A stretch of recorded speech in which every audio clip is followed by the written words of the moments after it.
Hello, my loves. I am Ellie Frost. I am the visionary coach, mentor, strategist, and healer for beautiful human beings here to change the world and change and transform themselves.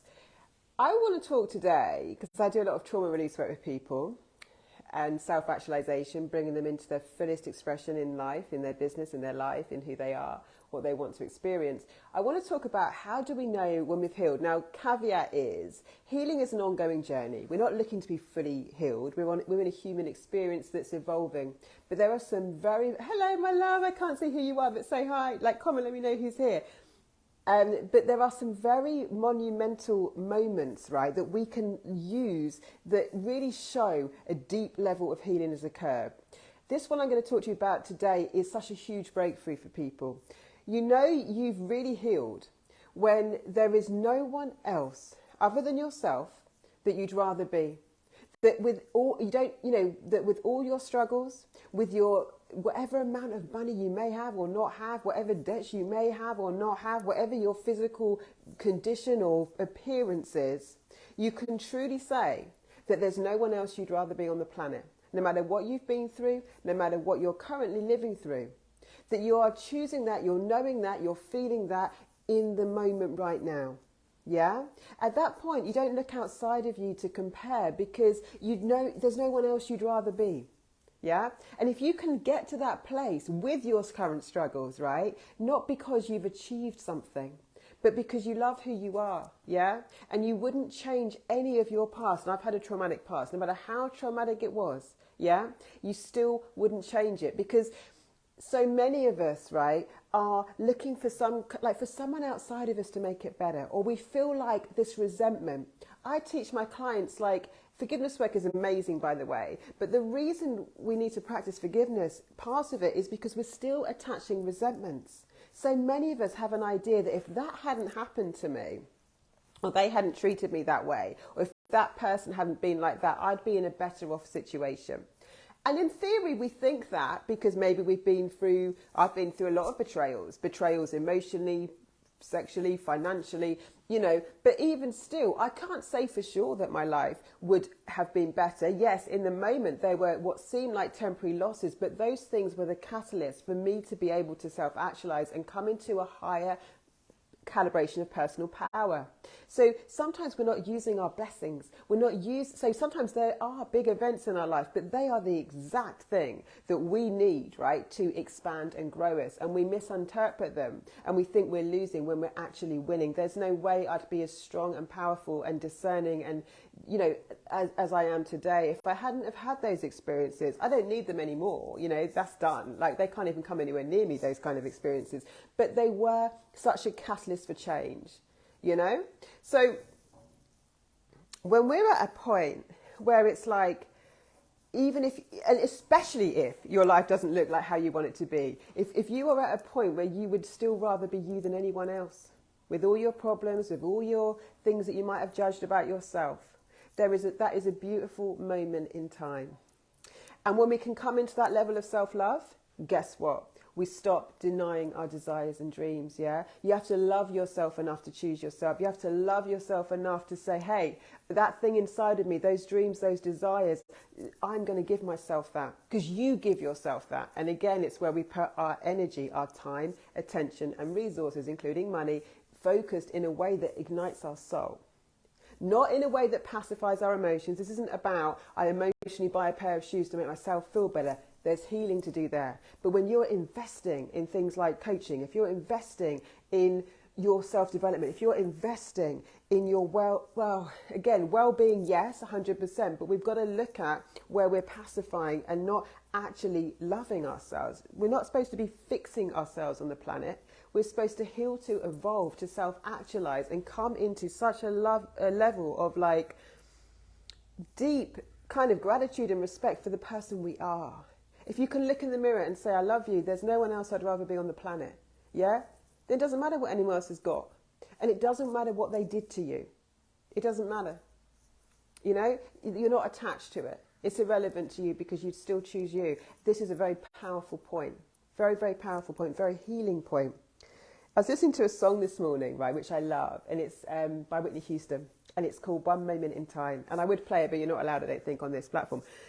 But the chorus is like, give me one moment in time when I'm more than I thought I could be, when all of my dreams are a heartbeat away and the answers are all within me. And there's so many lyrics in that song that are so on point. But like, if we're not living from our hearts, if we're not choosing ourselves, if we think self-love is somehow making myself feel better emotionally and not loving myself enough to give myself everything I fucking want in this lifetime for and just from the place of being me, yeah, then we're missing the point. Our emotions are brilliant messengers, and they're not supposed to be all feel-good ones. It's an intense experience, the human experience. You know, the difference between being a soul in the ethers and being in the physical body is emotions. The entire human experience is emotions. So we should let our emotions drive us into beautiful things, but trying to pacify them by buying stuff or numbing out, that's not what they're there for. They're there to push us into who we are. They're there to tell us, to listen. They're there to help us listen to our truth. This isn't about reacting on them in ways that aren't healthy. This is about honouring them, being willing to be with them, and then claiming one moment in time where you get to be more than you ever thought you could be. Your dreams are a heartbeat away, I believe that, and the answers are all within me, all within you. One moment in time where I'm more than I thought I could be. All of my dreams are a heartbeat away, and the answers are all within me. Listen to that song if you want some inspiration, but it's so true. We think our soul is inside of us. Our soul is vast. Yeah, it knows all the answers. It knows how to make you fulfill, but you've got to take what you call risks because it's outside your comfort zone. But your soul is your aura. Your soul is, your body's in your soul. Like, you know, your soul is wise. It's your spirit. That part of us is so resilient. It's so strong.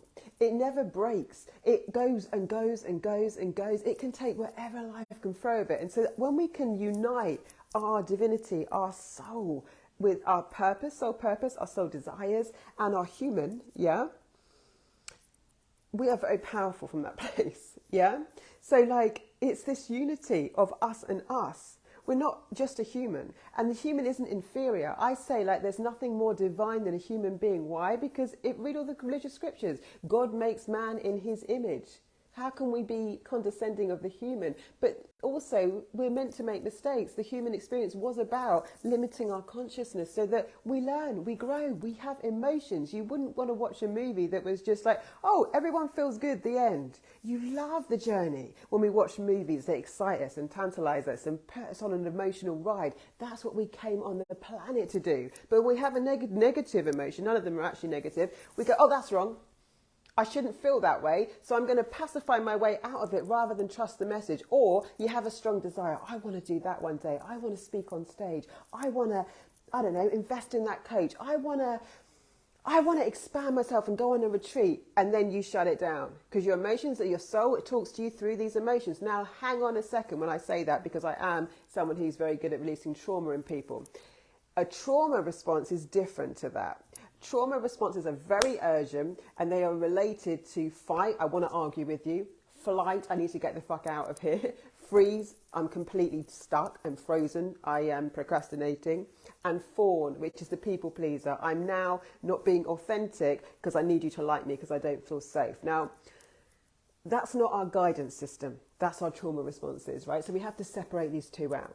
And the emotional intelligence is knowing the difference. And the emotional intelligence is being able to sit with my anger, sit with my pain and not spew it on you. I don't need you to make it better for me, and I don't need to react to it. I get to deeply feel it and release it out of my system and learn from it. We're meant to learn from our emotions, not store them, because then we can get disease in the body, not deny them. Let them guide us. So, you know you've healed. Right? And healing's an ongoing journey. There's always going to be stuff to heal from. But we know we've healed when, you know, like, you're at a point where nothing that's happened to you matters. You're at a point where nothing defines you, no circumstance. You're at a point where you don't need your money to go up. You don't need people to recognize you. You don't need it. You've got yourself. You're self-partnered. You're self-actualized. You love yourself. You wouldn't have it any other way. There's no one on the planet you'd rather be than you, with all the things that you perceive are not perfect about yourself. That's the most healing place to be. And at that point, you'll choose you. You'll choose your dreams. You'll choose your desires. You'll choose your joy. Choose your joy. Hope I can inspire you to choose your joy today. If you're needing motivation, that Whitney Houston song I love. I've got 2 special offers. If you buy Elevate You, pay in full, you'll get a free session with me.